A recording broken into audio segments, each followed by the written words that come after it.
जय हिंद मेरे प्यारे दोस्त, आपका स्वागत है अपने स्टडी क्लासेस पर। जो कि आज हम पढ़ रहे हैं रासायनिक अभिक्रिया एवं समीकरण।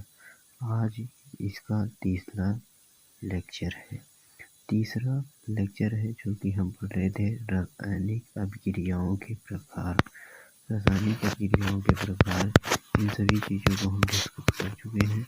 रासायनिक अभिक्रियाओं के प्रकार को चूँकि हमें पढ़ना है विस्थापन क्रिया।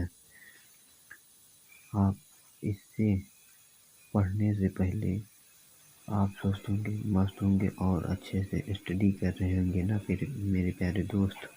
आप इस वीडियो पर नए हैं तो चैनल को सब्सक्राइब, वीडियो को लाइक, शेयर, सब्सक्राइब कर दीजिएगा मेरे प्यारे दोस्त। आपसे हम हाथ जोड़ के निवेदन करता हूँ। चलिए अब हम पढ़ते हैं विस्थापन अभिक्रिया। विस्थापन अभिक्रिया किसे कहते हैं?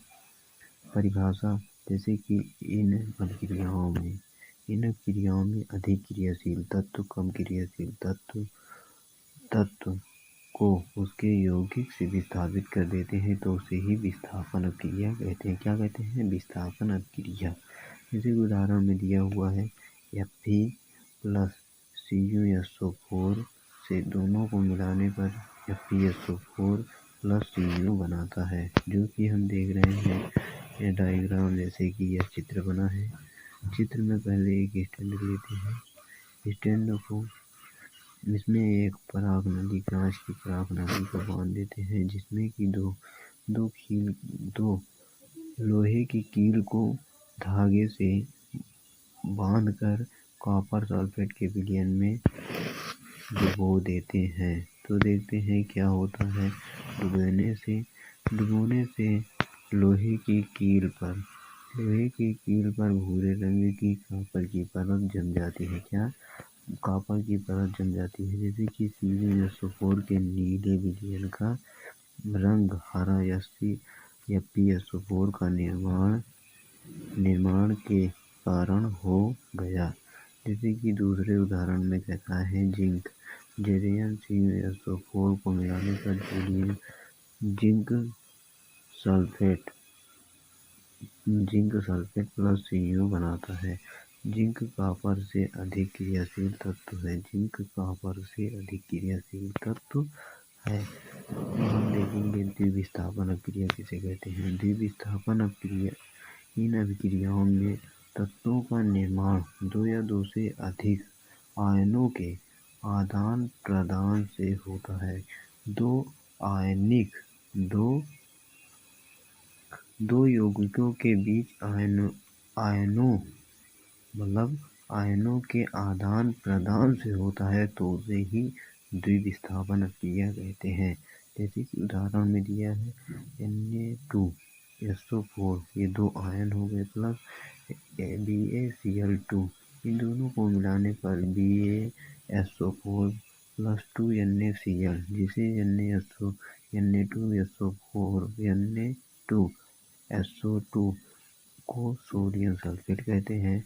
BaCl2 को बेरियम क्लोराइड कहते हैं। CaSO4 को बेरियम सल्फेट कहते हैं। 2NaCl को सोडियम क्लोराइड कहते हैं। जैसे कि बेरियम सल्फेट BaSO4 के सफेद अम्लीय अवक्षेप का निर्माण होता है, इसलिए अभिक्रिया को अवक्षेपण अभिक्रिया कहते हैं। इसलिए इस अभिक्रिया को अवक्षेपण अभिक्रिया कहते हैं। जैसे कि बेरियम सल्फेट का निर्माण यह अवशोषण करता है। बेरियम सल्फेट एक सफेद रंग का है जो कि यह अवशोषण करता है। अब देखेंगे हम उपचयन एवं अपचयन। जैसे कि उपचयन में पहला है जब किसी पदार्थ में ऑक्सीजन की वृद्धि होती है। दूसरे में कह रहा है जब किसी पदार्थ में हाइड्रोजन का ह्रास होता है तो उसे ही अपचयन अभिक्रिया कहते हैं। जैसे कि उदाहरण में दिया हुआ है CaO प्लस O2 से क्या बनाता है? Carbon dioxide. Copper, carbon dioxide. Cu plus O2 को मिलाने पर H2CuO बनाता है और CuO प्लस हाइड्रोजन को गर्म करने पर क्या बनाता है, Cu प्लस H2O जल बनाता है। अब देखेंगे हम अपचयन। अपचयन अभिक्रिया आखिर क्या होती है।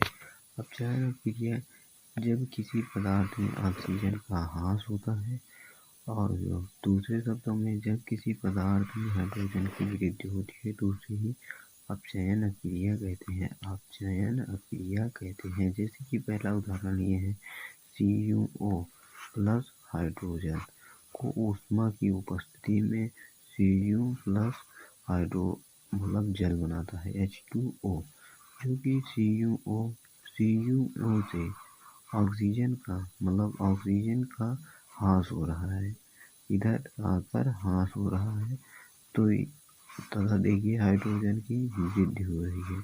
यहाँ से देखिए हाइड्रोजन और ऑक्सीजन को मिलने पर उसे ही अपचयन अभिक्रिया कहते हैं तथा कम होना ही, जैसे कि CuO से Cu अकेला हो जाता है और O हाइड्रोजन के पास चला जाता है।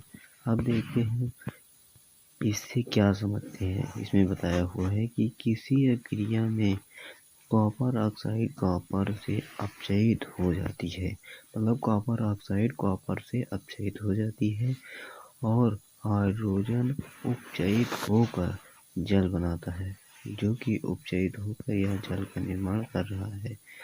इस अभिक्रिया में उपचयन तथा उपचयन दोनों हो रहे हैं। इसे रेडॉक्स अभिक्रिया भी कहते हैं। इसे ही रेडॉक्स अभिक्रिया कहते हैं। अब देखेंगे मेरे प्यारे दोस्त, क्या दैनिक जीवन में उपचयन अभिक्रियाओं का प्रभाव। क्या देखेंगे मेरे प्यारे दोस्त, दैनिक जीवन में उपचयन अभिक्रियाओं का प्रभाव। पहला है मेरे प्यारे दोस्तों, जो कि हम संचारण के बारे में देखेंगे। संचारण आखिर क्या होती है। जब कोई धातु अर्धता अम्ल आदि के संपर्क में आ जाती है, जिससे धातु की ऊपरी परत कमजोर हो उसे ही संचारिता कहते हैं, या संचारिता हो जाती है तो उसे ही संचारण कहते हैं। जैसे कि लोहे पर जंग लगना, जैसे कि यहाँ पर दिया हुआ है, लोहे की वस्तुओं पर जंग का लगना, चांदी के ऊपर काली परत, तांबे के ऊपर हरी परत चढ़ना, संचारण के ये सब उदाहरण हैं। जैसे कि यसद लेपन, विद्युत लेपन, पेंट करके संचारण से धातुओं को बचाया जा सकता है। इन सभी चीज़ों का उपयोग करके हम संचारण से हम बचा सकते हैं, जैसे कि पेंट लगाकर विद्युत लेपन लगाकर, इस प्रकार हम संचारण से बच सकते हैं। अब देखेंगे दूसरा है विकृत गंधिता। विकृत गंधिता की क्या होती है।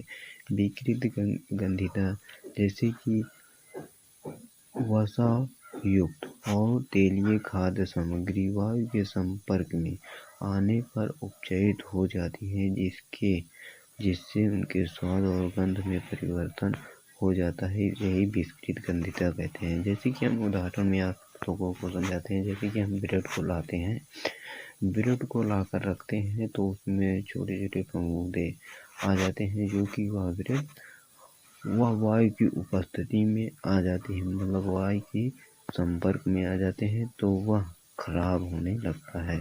अब इसको हम देखेंगे विकृत गंधिता रोकने के उपाय। विकृत गंधिता रोकने के उपाय के बारे में हम जानेंगे, जो कि आज यहीं पर समाप्त हो रहा है पहला चैप्टर मेरे प्यारे दोस्त। पहले जान लेते हैं विकृत गंधिता को रोकने के उपाय। पहला क्या उपाय है कि प्रति कारक का उपयोग करके वायुरोधी बर्तन में खाद्य सामग्री रखकर वायु के स्थान पर नाइट्रोजन गैस गैसों द्वारा, जैसे कि चिप्स की पैकेट में हम नाइट्रोजन गैस ही भरी होती है, इसी कारण खराब नहीं होती है। चौथा है शीतलन द्वारा। क्या है? पहला शीतलन द्वारा, जैसे कि पानी अगर कोई वस्तु पर पानी लग जाता है कभी भी वह धीरे धीरे खराब होने लगती है। मेरे प्यारे दोस्त,